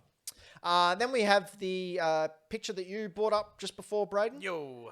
And people are saying, if you look at The Rock's physique there and the way his tattoos are, Yeah, and you the look tattoo. at the physique of the Foundation, that's very similar. I mean, it's also very similar to my own.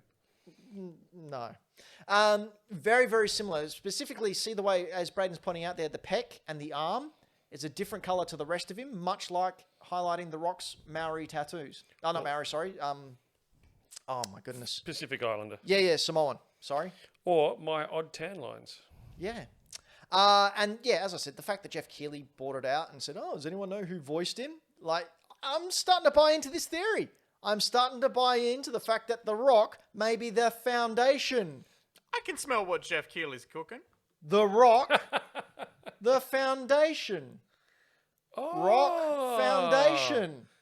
Huh? Yeah, I get it. Because one's a long word and one's a short one. That's right. Anyway, influencers reported being sent questionnaires out to see who they would like in Fortnite. And we can see a list here of some of the people that they've been asked whether they like them or not. Obviously, there's someone there such as Ryu and the T-800 and all those other characters we saw in the last season. There's other ones in there such as Mega Man, Spider-Man, Sans from Undertale, Scorpion from Mortal Kombat. Who are you highlighting there? CJ from San Andreas. And it's basically, would you like to see these characters in Fortnite? Yes or no? So it got me thinking, who would we like to see in Fortnite? Totally missed this bit, by the way. That's all right. You can think one up while I'm I've going already with got mine. one in my head. So, character I would like to see most in Fortnite, say it with me, chat, Hideo Kojima. Oh, sorry. That's right. I want to see Kojima in there with a gun, just killing everyone. But realistically, I wouldn't mind seeing Indiana Jones or Teenage Mutant Ninja Turtles. That'd In be the pretty chat, cool. Michael Towns has said Toad or Jesus. Sure. just like being all holy and shit. Floppy. I would like to see. No, I thought this up in the last 12 seconds. Patrick Stewart as Captain Jean-Luc Picard. Ooh. Yeah. Possible. We've had Darth Vader. Have we had Darth Vader? No, we've had Kylo Ren. Kylo Ren, yeah. Kylo Ren. I think he would cut a striking figure as in Fortnite style. And he's got his little phaser things and all stuff like that. But I'd love to just hear him say, "Make it so." I just want to see the facepalm Yeah. emote. Just the when you die. Game Boy Dad in the chat has said, but Ben, you'd always see Kojima lose. Here's the thing. There'd be a hidden thing in there where Kojima couldn't lose. He'd just ascend to another realm of reality. He doesn't do the normal death animation. No, he he actually just goes- dodges the bullet and then just walks away.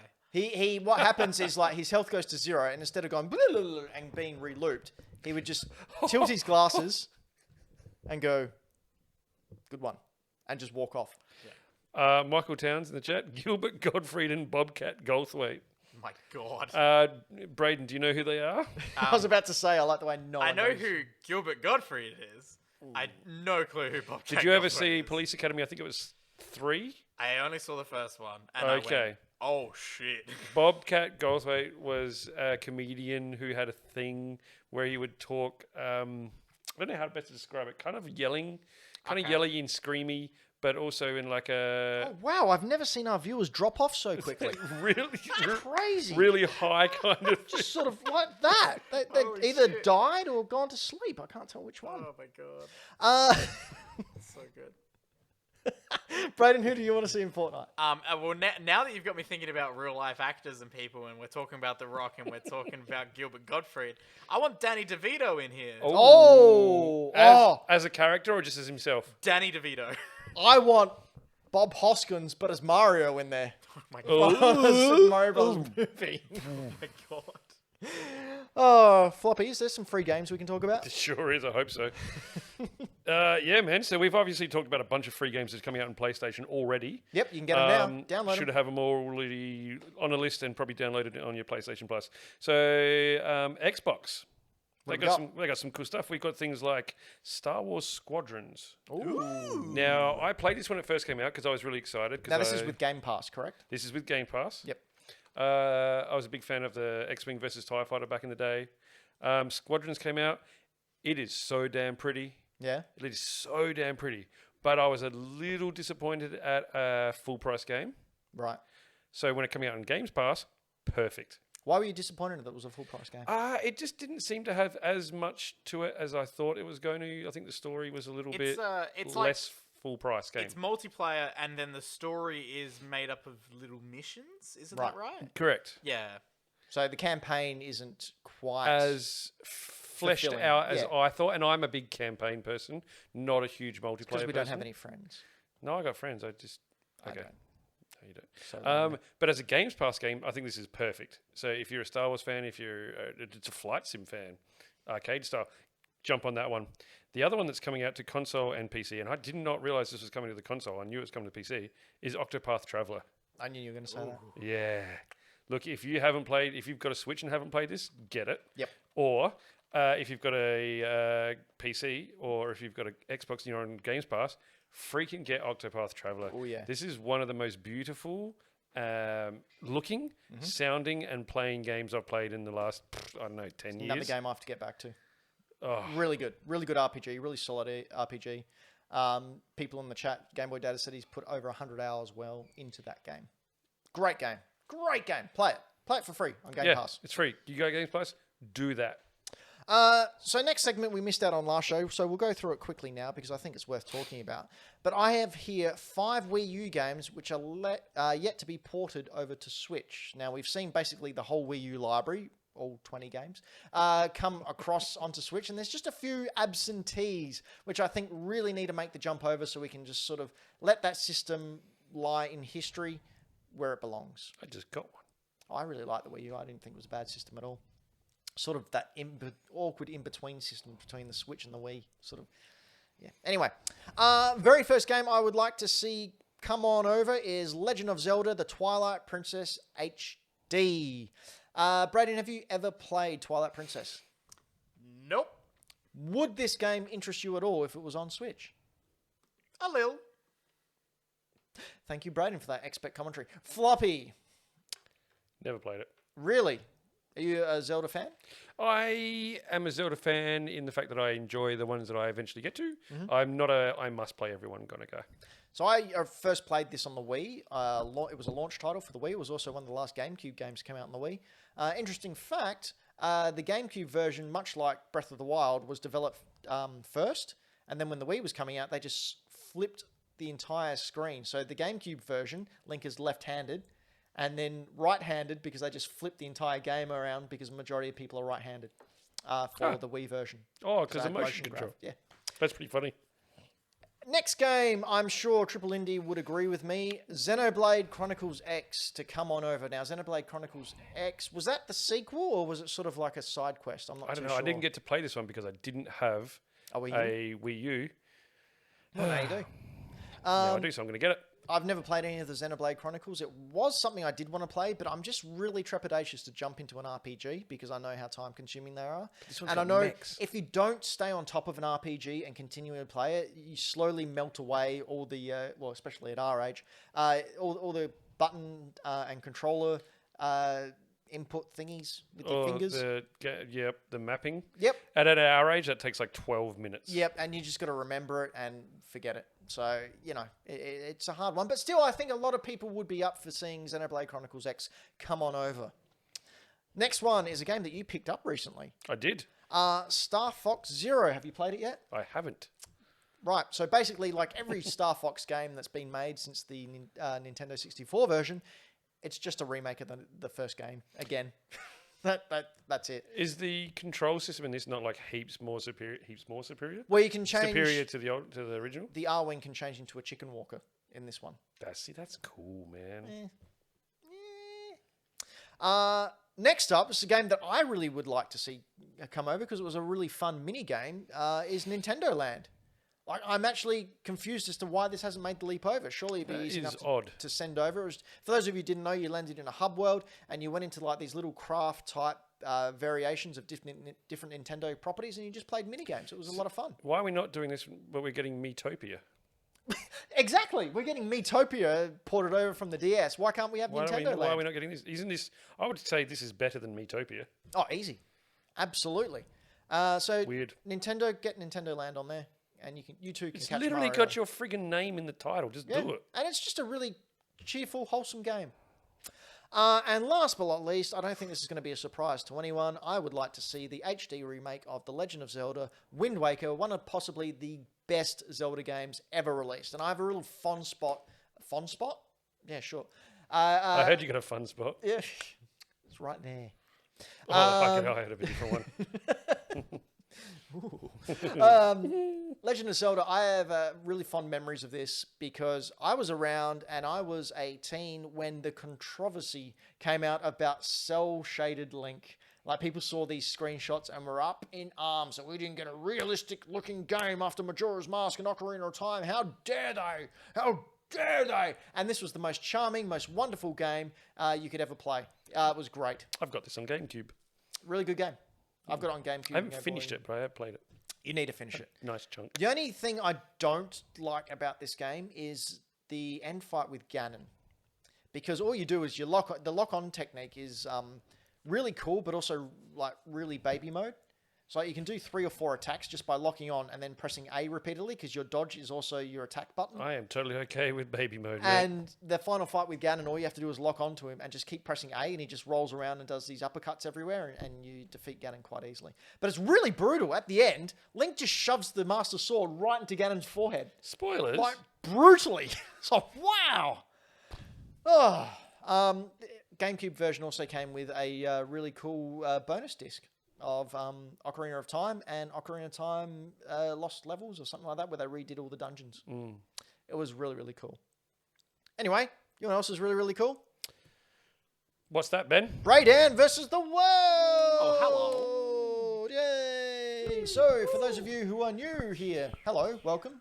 We do all things. But one of the things we do is play a little game. I have 4 songs here from video games past, present, or future. I have Floppy representing the world and Brayden representing Brayden. The world, aka Floppy, will listen to a song. Brayden will also listen to it because that's how sound works. I don't get to listen to it. I'll play the first couple of moments of the song. Then Brayden will ask a question. Then Floppy will ask a question. They'll go back and forth for 5 questions, at which time they then have to try and guess from what game that song appeared. They can try and guess beforehand, but if they get it wrong, the point goes to the other team. So at the moment, we have Brayden on 4 and the world on 6. Catching up, Floppy. A little bit. They're catching up. Overtaking. I was going to say, what? Oh, see, you've got the, Floppy's up, but Brayden's scores underneath him. It's very confusing. Okay, here we go. Oh, yeah. Song number 1.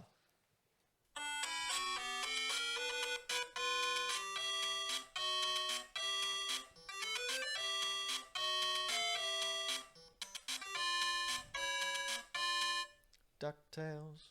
It's my favourite cartoon show. Yeah, mine too. All right, Brayden, question number 1.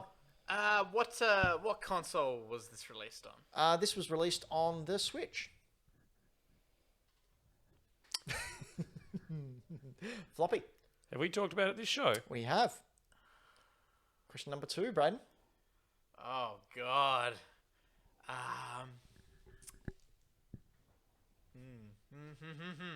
Okay. Okay. What's your main course of action in this game? To win. Oh, that's a deep answer. You can't do No. that to the guy. No. I think now I know. what it No, might be. Yeah. that's a legitimate answer. Yeah. Yeah. And I'll explain why after. Floppy, question number 2. Or guess. What's the main gameplay style? It's Battle Royale. Yeah, that's. I was waiting for that. Yeah. Brayden. I had changed your score in the text document. I was that confident that you were just gonna guess it. Well, Brayden. It's Super Mario 35. Yeah, I'll accept that. Mario 35. Correct. Mario the 35th anniversary Battle Royale, which goes away very, very soon. Couldn't bloody remember what it was freaking called. I had changed it to a 7, and I was waiting to hit save. And then I you asked could the not question, remember for the and I life just of went, me. Okay, here we go. Song number 2. Starts off a bit quiet.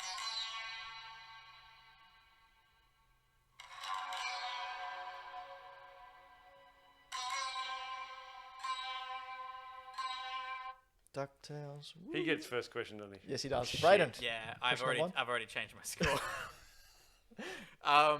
That right there, fresh off 40 hours of hearing that music a decent amount. Pokemon Go. Can you imagine that music in Pokemon Go? Oh man, imagine Pikachu was a samurai. It would feel Number like Chop comes And out. instead of like fighting, they when a Pokemon appears, like it's like the silhouette and like this like wind going across, and then it's revealed. and they've all got swords. Actually, there's a Yeah, Pokemon called Pawninard, Pardon? which is basically a samurai. What? Or Kabutops. So Kabuto was named after the samurai helmet, and Kabutops is basically a ninja bug. Can we talk about? So I don't know about you guys. There's a new generation Pokemon who's just a blue man in a martial arts outfit. Yeah, that's Sock. He makes me really uncomfortable. There's another one called Throw. He's a big chunky man. He's really. It's weird because you're like, this Well, is what is Mr. Mime? this is a look at this dude. Yeah, what about That's Mr. a Mime? person. What? Mr. Mime. It's Ghost of Tsushima. Yeah, correct. very, very good. Yes, I it was is. starting Ghost of to think Tsushima. I was right. All right, here we go. Song number 3.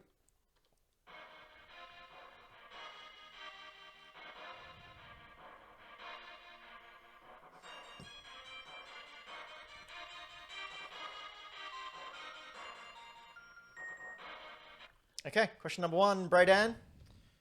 What console was this one on? This was on a Super Nintendo console. Okay. Question number 1, Brayden. Sorry, Floppy. God, what's wrong with me? Who is the main protagonist? Fox McCloud. Fuck. That's it. I don't know what the Brayden. name was. Question number 2. Was this on the mini? Yes, it was. Yeah, I have no clue what it's called. Floppy. Is this Star Fox 2? Yes, it is. Oh, it's just 2. Okay. Do you know what? That first question, I thought this is going to be one where I'm going to get it down to the That's wire. what got me, because I knew it had to be the one, because it was never released until the mini. Correct. And when you said what console, I was like, oh, there's that's the like hole in my... That's like the one that... the one question you had to ask, which was going to give it away. Okay, so what do we got? World's on 7, Brayden's on 6. All right, Brayden, you got to get this to tie it all up. Here we go.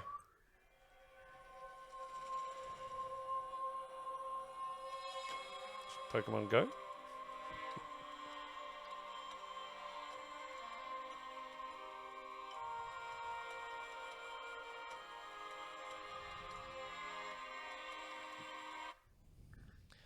Question number 1, Brayden. I'm trying to think of... If it's the series I'm thinking it is, I'm trying to think of a question that could narrow it down in there. Which Pokemon featured on the cover? What's your main weapon of choice? A bow. Okay. Floppy. Which system was this released on? PlayStation 4. Brayden, question number 2. Are the deaths gruesome? Can't tell you.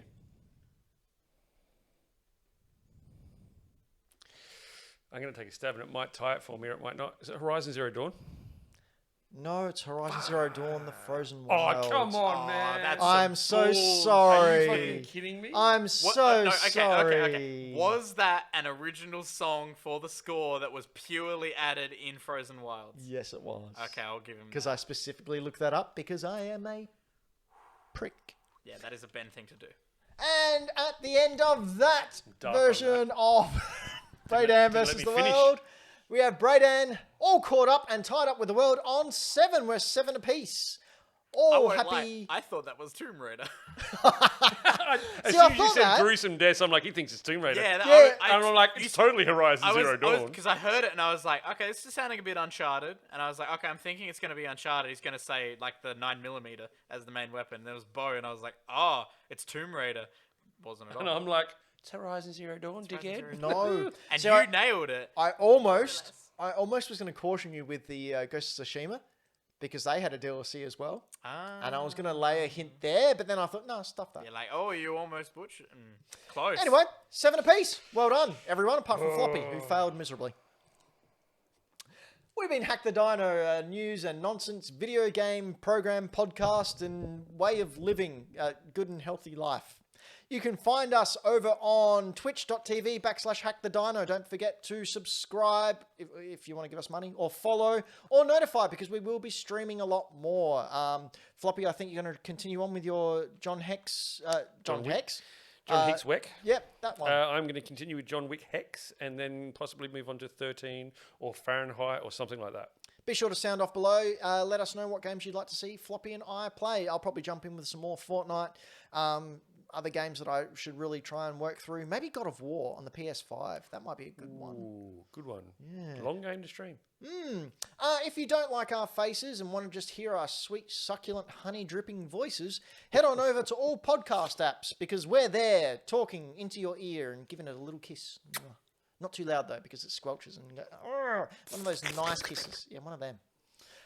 Or you can head on over to hackthedino.com and catch all our videos that you may have missed, including bad game reviews. Are the games bad, or are the reviews bad? I guess you'll have to watch those series to find out. A lot of people have been outraged about some of our game choices. Game Boy Dad says Fast and Furious Crossroads. We could totally do a bad game review about that one. We could, but that's actually a bad game Yeah, all that I'd we have to do is review. hold the game up. Not a bad game review. That's just a bad game review. Floppy, you got something to plug? Yeah, you can jump over onto Instagram, check us out at Floppy Plays Games. Have a look at some of the things I've been playing, some of the things I've picked up, some of the things I've achieved. The latest one, which I haven't put up there yet, I thought I had, was I found a PS1 styled anniversary PS4 camera to go with Cool. my controller, which I didn't even know existed.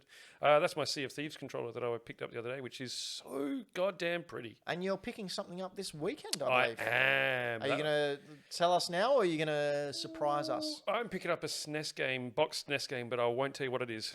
Ooh, Gotta follow him and find out. that's right. Watch with bated breath. Is that what your breath is? Oh, I was wondering what that smell was. Braden. Ah, yes, Flibraden. That's my name. Flibraden. Don't wear it out. I was thinking of that Flibraden. classic Robin Williams film with Flablaba. I was thinking of the hit Pokemon Flibrebre. Flibraden. You can go check out Millennial Movie Talk. It's a movie podcast I do with my mates. You can check it out. We just went. The latest episode includes 4 reviews: Falcon and Winter Soldier episode 1, Tom and Jerry, which we got sent to a press screening for, Godzilla vs Kong, which we got sent to the premiere of, and the 4-hour epic Justice League by Zack Snyder. There is some serious stuff that we have to say about all of them, and I highly recommend you go and check it out because it is a very mixed episode. There's very mixed feelings about a lot of things, and some very serious feelings about other things. Let's just say the kaiju community are not incredibly happy about our Godzilla versus Kong review. Speaking of someone who is part of the kaiju community, as someone who has many an Ultraman figure, I'd just like to say Braden's correct. Yeah, you should definitely check Hot it out topic. because it's honestly worth checking out just to read the comments. And yeah, you can follow Hack the Dino over on Instagram at Hack the Dino. You can also follow us on whatever other social media platforms that try to destroy democracy, or over on Twitter as well. Or follow me over on Twitter at Ben Rosenthal, or follow me on Instagram at Mr. Benjamin, where you can see all the cool things that I pick up, like an original 1979 Space Invaders cocktail cabinet. That's right, I spent a lot of money. That was dumb. But we've been Hack the Dino. You've been you, unless you've been someone else, in which case you should probably not do a Freaky Friday and get the hell out of Lindsay Lohan's body, you pervert. We forgot Flebron James. No, we didn't. We tried to forget. Bye, guys.